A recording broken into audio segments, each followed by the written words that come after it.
Okay, so we're going to go through the milk jug gardening process. I'm going to put them in here, my raised beds. I haven't touched them yet this year. At the end of the year, I simply just pulled everything out, threw a bunch of leaves in, let it sit for the winter. I'm hoping to expand this a little bit this year. I keep adding more and more pots. Probably add 2 more sections and give me some more room to grow stuff. Okay, I have everything here basically that you're going to need to start your milk jug gardening. A bunch of milk jugs. I get the neighborhood to save them for me. I have about 40 or so. Clear tape, duct tape, scissors, box cutter, permanent marker, of course your seeds. I have a gallon of water because the outside water taps aren't on yet. Shovel and your potting soil. Getting started here, we have our milk jug. One of the most important things is you want to put a couple drainage holes in the bottom. You can use the box cutter, it doesn't have to be anything fancy. I usually put 4. I did have one of these get clogged one year, so it did kill the plants because it filled up all the way with water. Then you're going to take your jug and cut all the way around. You need a box cutter or scissors. You're not going to cut it completely in half. Just kind of make a hinge. And have the perfect, you're going to tape it anyway. As you can see, scissors, a little bit of water in here. I do rinse these out before I save them so they don't smell. And once you get it down to about 1 inch or so, it flips right open. Fill the bottom with our potting mix.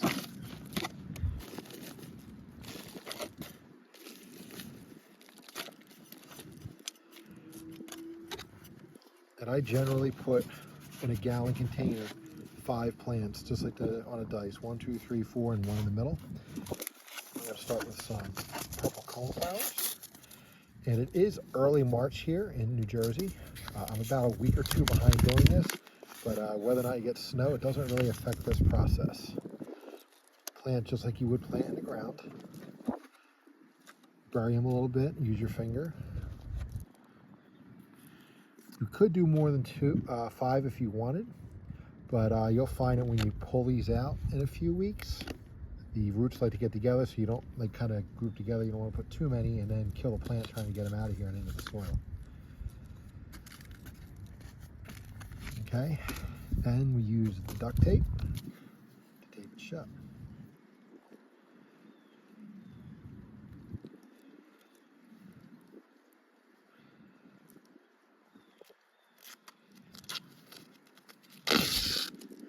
Very simple, doesn't have to be fancy or neat.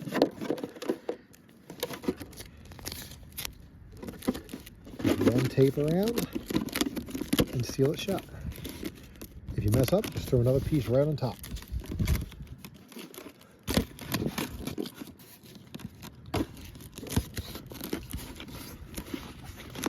And there you go. Now this is coneflower, so I use for the Sharpie.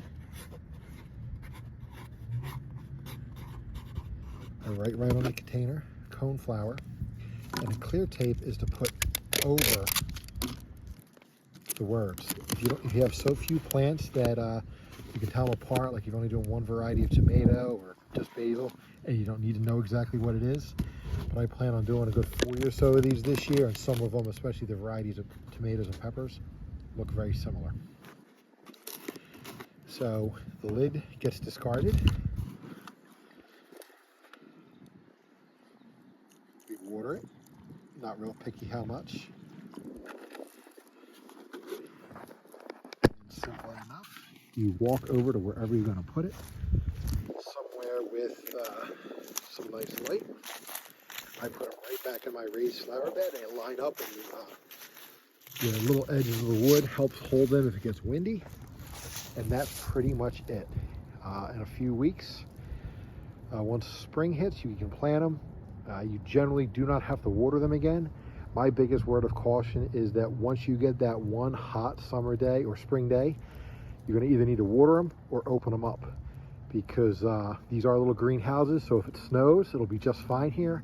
but once it gets hot, it gets really hot in there and will cook your plants and kill them. So you know that early May day, or around here, it's the 3rd week of May is the general rule of the plant. So last week of April, 1st week of May, once that warm day comes, come out here, and basically you just take the tape off and cut the lid off, and then leave it there until you're ready to plant. And I'll do 1 or 2 more just to show the process again.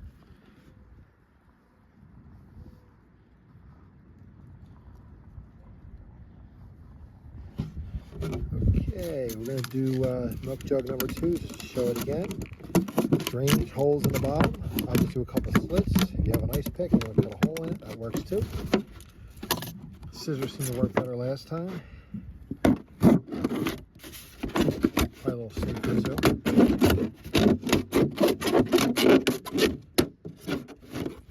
Cut all the way around. Open up like so.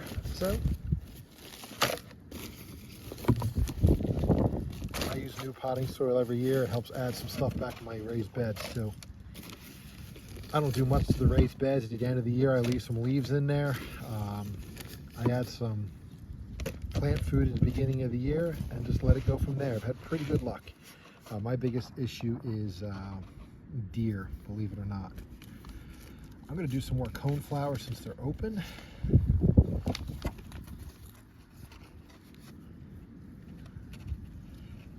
Okay, I'm going to plant 5 per. Coneflowers do really well in the South Jersey world. I have a ton out front. I might split them this year. They are perennials, so it's one of those things that's really worth planting and plant them right.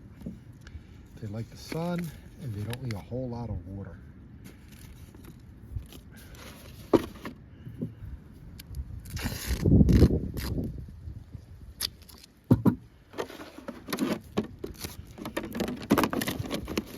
One thing I did learn last year was, it is beginning of March here, 1st week of March. I planted my pumpkins now. It was a little too early. The pumpkins were done their harvest by late August, early September, so I'm not going to do pumpkin out here for another month or so, just because I want to have them closer to Halloween. Coneflower.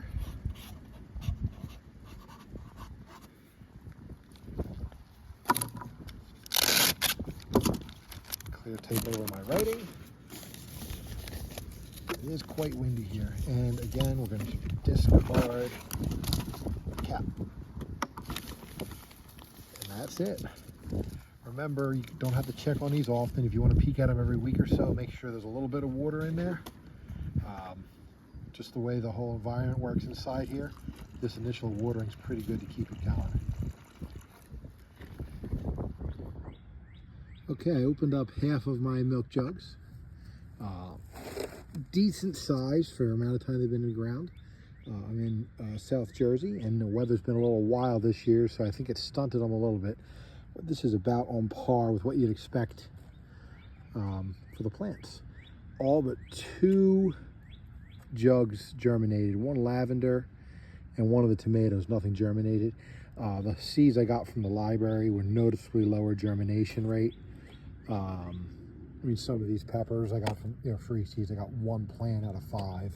This one's got 3 out of 5. So, there's still hope. Not really, but the stuff I bought back here, as you can see, is doing quite well. I didn't open a pumpkin yet, but they're up at the top of the container. Hoping to get that done tonight, because it is supposed to rain overnight. I like to get some extra water. There it is.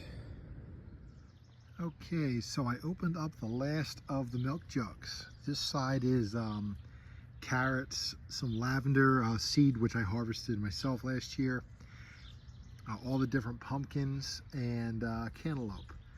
Looks like the only thing that did not come up was the cantaloupe, because the holes got clogged and it filled with water and I guess drowned the seed. Overall, this is kind of what I was hoping for.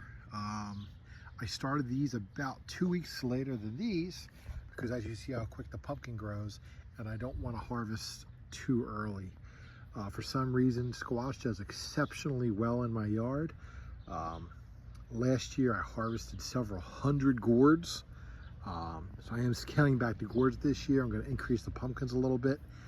but my front just cooks all day, and I guess the squash really likes it.